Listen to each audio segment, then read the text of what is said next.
Nous discutons maintenant l'examen partiel de 2010, le problème 2A.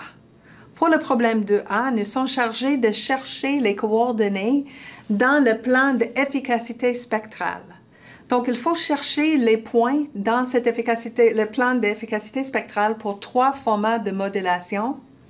Et pour chacun, il faut trouver les coordonnées pour la probabilité d'erreur égale à 10 à la moins 8. Donc, voici ce qui est fourni avec l'examen dans les notes fournies. Nous avons des points ici pour la probabilité d'erreur de 10 à la moins 5.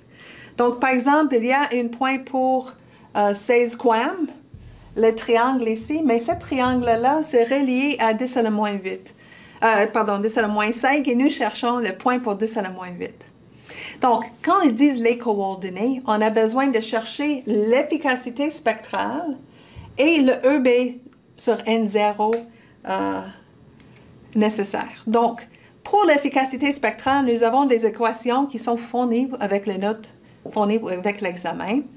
Donc, il va être facile de trouver les coordonnées en Y pour l'efficacité spectrale.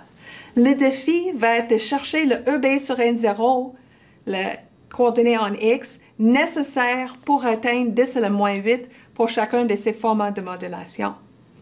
Pour chercher le EB sur N0, mais nous n'avons pas accès à toutes les courbes de probabilité d'erreur, mais nous avons des équations pour les distances minimales normalisées. Donc, nous pouvons chercher pour chacune des modulations dans la feuille de notes des min normalisés en fonction de chaque format et le taille M, le nombre de points dans la constellation.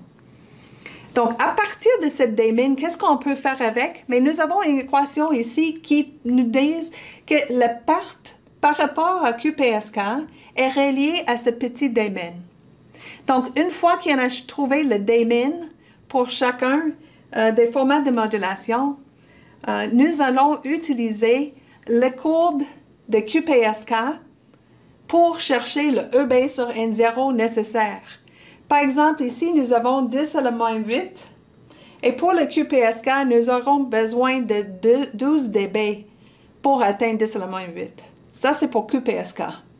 Mais il y aura une perte pour chacun de ces formats de modulation qui va déplacer de 12 vers une valeur plus élevée pour chacun des autres formats de modulation.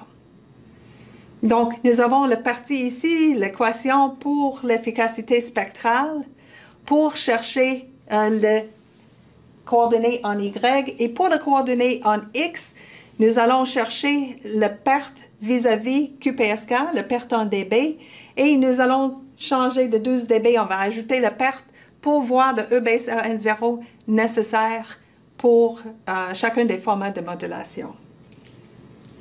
Donc, nous allons commencer maintenant avec le 16 QAM. Donc, pour le 16 QAM, l'efficacité spectrale sera log 2M. Bien sûr, M égale à 16. Donc, log 2, 16 est égal à 4 bits par seconde par Hertz. Donc, nous avons les coordonnées en Y, c'est la partie la plus simple. Maintenant, il faut chercher c'est quoi la perte par rapport à QPSK. Donc, nous commençons avec le démin. Donc, le démin pour le 16 QAM sera 6 log 2 de L, et L carré est égal à M.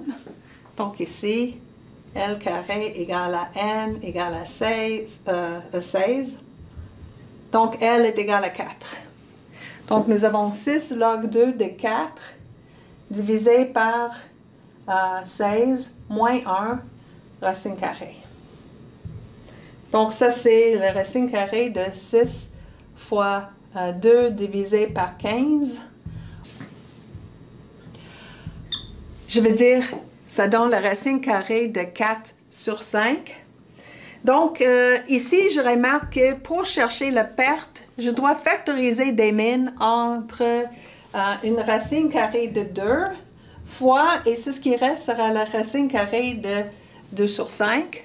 Donc, pour chercher la perte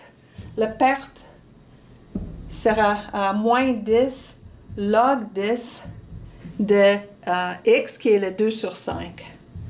Donc, j'utilise une calculatrice pour chercher ça égale à 4.0 dB. Je vais marquer ici les coordonnées sera quoi, mais pour le x, normalement, ça sera 12 dB si c'était QPSK pour atteindre 10 à la moins 8. Mais étant donné que ce n'est pas QPSK, mais il y a 4 dB de perte, je vais ajouter 4. Et la coordonnée en y sera 4. Et bien sûr, je dois inclure les unités. Donc, proprement dit, sera 16 dB de EB sur N0 et 4 bits par seconde par Hertz, qui sera les coordonnées pour le QPSK. Pardon, pour le QAM carré. On passe maintenant à le cas de 16 PSK. Nous avons toujours la même équation pour l'efficacité spectrale. C'est log 2. Et encore une fois, ça c'est 16 PSK. Donc, sera log de 16 ou 4 bits par seconde par Hertz. Donc, ça sera la coordonnée en Y. Pour le EB sur N0 nécessaire, nous allons calculer le Dmin. Et le Dmin, maintenant, c'est une autre équation parce que c'est PSK. Et nous allons 2 sinus carré de pi sur 16 log 2 et m est égal à 16. Donc, nous pouvons utiliser une calculatrice pour chercher ça et sera, je vais mettre la racine carrée de 2 tout de suite à l'extérieur parce que nous avons besoin d'une racine carrée de 2. Donc, ce qui reste sera le sinus carré de pi sur 16 multiplié par 4. Donc, encore une fois, avec une calculatrice, on cherche c'est quoi le 10 log 10 de sinus carré de pi sur 16, tout multiplié par 4. Ça sera la perte.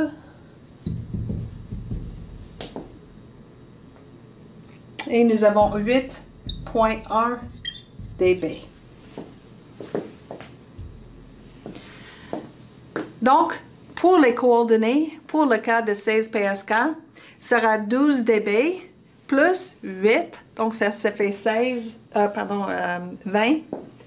Donc ici, la coordonnée sera 20 dB et 4 bits par seconde par Hertz.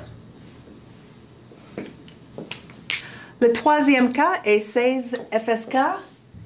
Et il faut faire attention parce que c'est le 16 FSK et on est spécifié cohérente.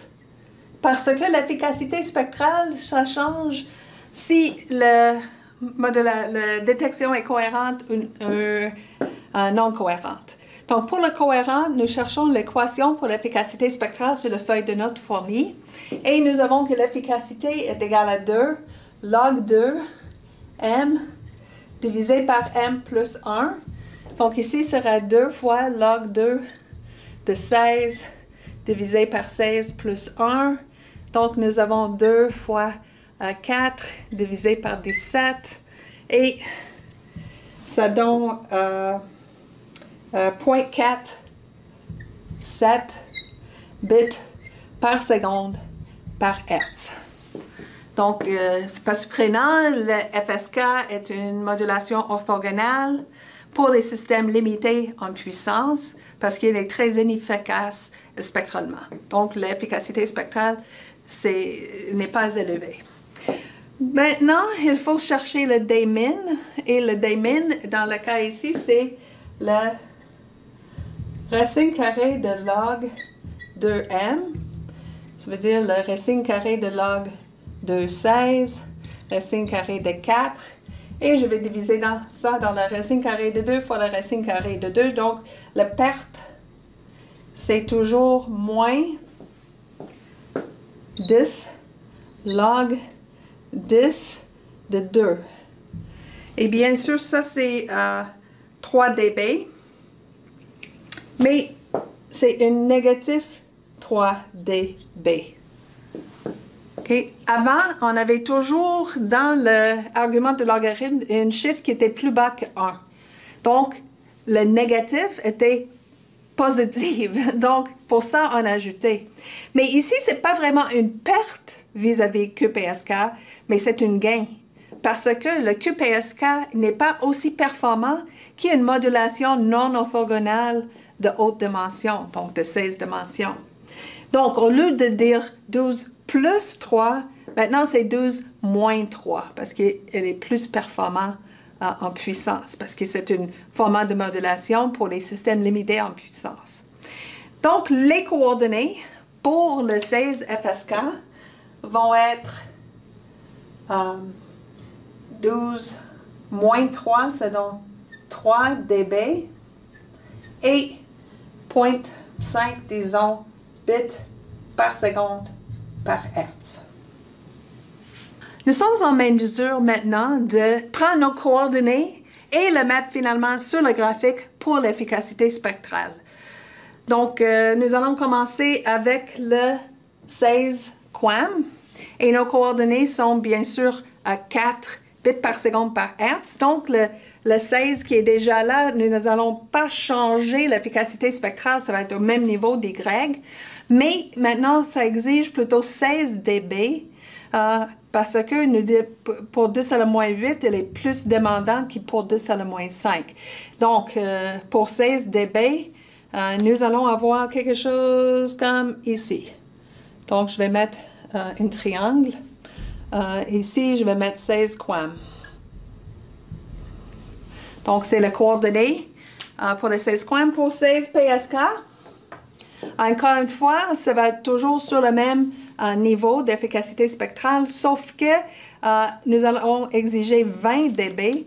Donc, ça va être plutôt ici. PSK, c'est un cercle. Un cercle, ça, c'est pour 16 PSK. Et le dernier point, c'est pour 16 FSK.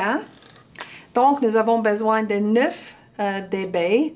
Et pour l'efficacité spectrale, bien sûr, ça ne change pas. Donc, c'est plutôt ici. 16 FSK. Et toujours pour 10 à la moins 8 comme probabilité d'erreur.